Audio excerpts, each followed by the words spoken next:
Aksi sindikat pengedar uang palsu yang menyasar warung-warung di daerah Bali khususnya Badung akhirnya terendus Satuan Reserse Kriminal Polres Badung. Sebanyak 6 orang ditangkap berikut barang bukti 490 lembar uang palsu pecahan Rp100.000. Menurut penjelasan Kapolres Badung AKBP Leo Dedi De Vretes didampingi Kasat Reskrim AKP Putu Ika Prabawa, kasus ini bermula ketika pihaknya turun ke lapangan melaksanakan kegiatan mesadu atau menerima setiap pengaduan. Dari sana, penjaga toko di Mengwitani menyampaikan bahwa ada 2 orang yang mencoba berbelanja memakai uang palsu pada 24 November 2022. Berdasarkan informasi tersebut, polisi melakukan serangkaian penyelidikan dan pelakunya mengarah ke Erik.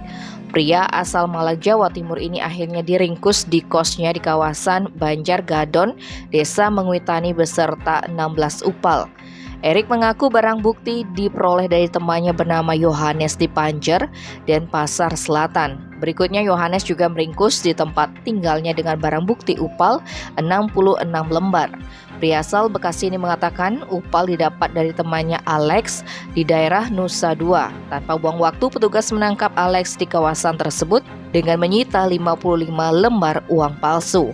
Alex lantas menyebutkan sumber uang bodong ini adalah Erma. Pada 25 November 2022, petugas menangkap wanita itu di daerah Tabanan dengan menyita 5 lembar upal.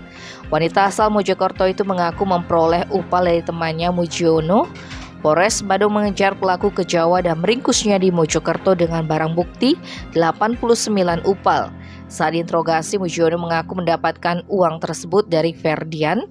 Akhirnya Ferdian ditangkap di Gresik berikut barang bukti upal sebanyak 259 lembar. Para pelaku mengaku sudah beraksi selama 2 bulan dan merupakan sindikat lintas provinsi.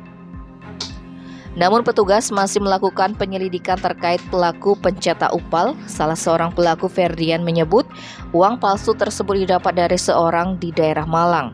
Atas perbuatannya, para pelaku terancam pidana penjara paling lama 15 tahun dan pidana denda paling banyak 50 miliar rupiah.